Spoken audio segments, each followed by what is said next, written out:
मायावती ने सपा बसपा के गठबंधन के टूटने की वजह बता दी।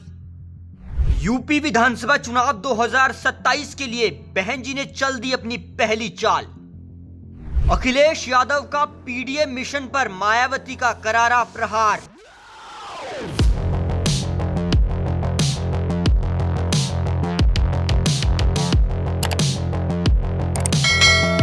बहुत दिनों बाद यूपी की सियासत से एक दिलचस्प खबर आई। सपा बसपा के गठबंधन के टूटने की वजह सामने आई।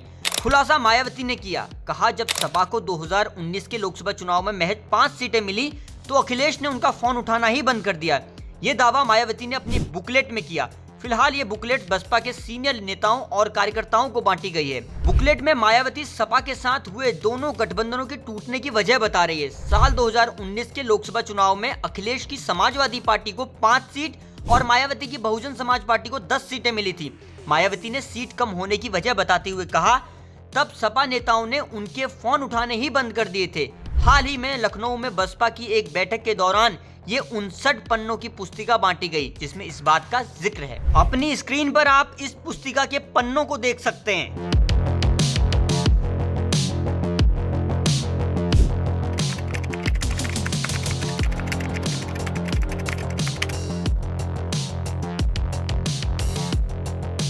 गुरुवार को अखिलेश ने एक सभा के दौरान मायावती के इन दावों पर चुप्पी तोड़ते हुए क्या कहा, जरा गौर से सुनिए। जिस समय गठबंधन टूटा उस समय मैं आजमगढ़ के मंच पे था। आदरणीय बलराम यादव जी थे, बलिहारी बाबूजी भी थे। दोनों सपा बसपा का जो लीडरशिप थी सब उस मंच पर मौजूद थी। किसी को नहीं पता था कि गठबंधन टूटने जा रहा है, किसी को नहीं पता था। मैंने खुद फोन मिलाया था ये पूछने के लिए कि आखिरकार ये गठबंधन क्यों तोड़ा जा रहा है और जो सामने प्रेस मुझे मंच के नीचे मिलेगी उसको मैं जवाब क्या दूंगा।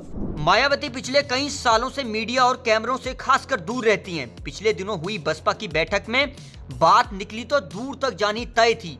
मायावती ने बयान दिया, 2024 के लोकसभा चुनाव में अखिलेश ने कांग्रेस के साथ गठबंधन करके संविधान और आरक्षण को मुद्दा बनाकर पीडीए यानी पिछड़े दलित अल्पसंख्यकों को गुमराह किया। मायावती ने पीडीए के लोगों को सावधान करते हुए कहा, इससे उन्हें कोई लाभ नहीं मिलेगा, इसलिए सपा से सावधान रहें। मायावती ने 10 साल बाद अपनी पार्टी और समर्थकों के लिए कोई ऐसी अपील जारी की है। 2014 के बाद से बसपा ने अपने पार्टी की तरफ से कोई ऐसी अपील जारी नहीं की थी।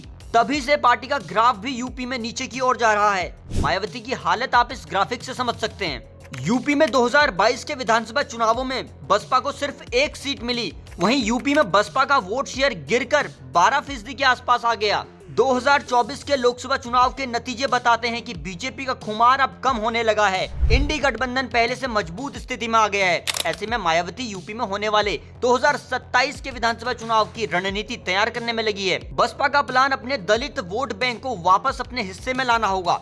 इस लोकसभा चुनाव में बसपा का वोट उनसे छिटककर सपा कांग्रेस में शिफ्ट हो गया है। फिलहाल इस बुकलेट के जरिए मायावती अपने कोर वोटर दलित और ओबीसी वर्ग को साफ संदेश भेजना चाहती है कि बहन जी अब मैदान में हैं। देश की राजनीति में उत्तर प्रदेश की अपनी अहमियत है। अब तो दिख रहा है मायावती भी 2027 के लिए रणनीतिक दांव खेलने की तैयारियों में जुट गई हैं। मायावती की राजनीति पर आप क्या सोचते हैं? कमेंट बॉक्स में टाइप कीजिएगा। आसान भाषा में खबरें जानिए सिर्फ जनसत्ता पर।